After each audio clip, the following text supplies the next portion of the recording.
MLC కవితను విచారిస్తున్నారు ED అధికారులు. వారం రోజుల పాటు కవితపై ప్రశ్నల వర్షం కురిపించారు. రేపటితో ఈడీ విచారణ ముగియనుంది.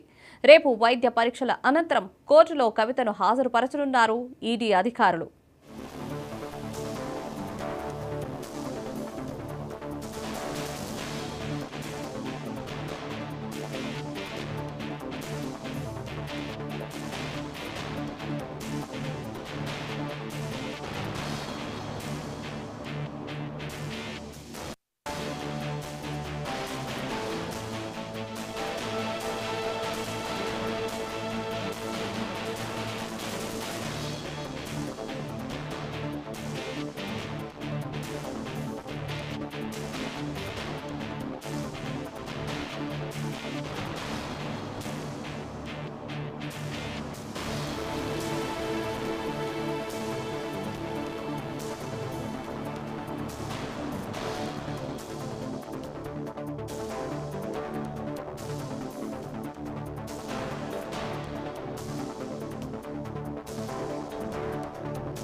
తొమ్మిదో రోజు బీఆర్ఎస్ ఎమ్మెల్సీ కవితను విచారిస్తున్నారు ఈడీ అధికారులు. వారం రోజుల పాటు కవితపై ప్రశ్నల వర్షం కురిపించారు. దీనిపై మరిన్ని అప్డేట్స్ మా రీజనల్ కోఆర్డినేటర్ రాసు అందిస్తారు. రాసు, చెప్పండి. రూపా, ఏదైతే లిక్కర్ స్కామ్ లో అరెస్ట్ అయినటువంటి కవిత, ఎమ్మెల్సీ కవిత ఇప్పటికి 9వ రోజు కూడా విచారణ కొనసాగుతా ఉంది.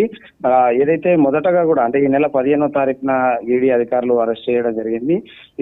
మొదట 7 రోజులు కస్టడీ ఇచ్చిన నేపథ్యంలో మరోమారు కూడా విచారించాలని కూడా మరో 5 రోజులు కావాలంటే అప్పుడు ఈడీ ప్రత్యేక కోర్టు కూడా 3 రోజుల పాటు ఈడీ కస్టడీకి ఇవ్వడం జరిగింది. ఈ కస్టడీలో దాదాపు 2 రోజులు జరిగింది. రేపు 11 గంటలకు ఏదైతే కోర్టు జడ్జి ముందు హాజరుపరచనున్నారు. హాజరుపరిచిన అనంతరం మళ్ళీ అంటే ఈ జైలుకు అనంతరం జైలు కూడా కవితను తరలించే అవకాశం ఉంది.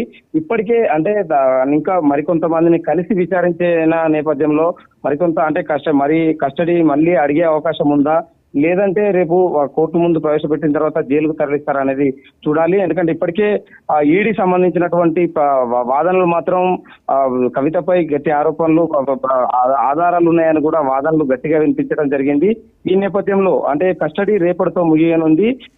కస్టడీ ముగిన అనంతరం కూడా కవితను జైలుకు తరలిస్తారు. Right Raju, thank you.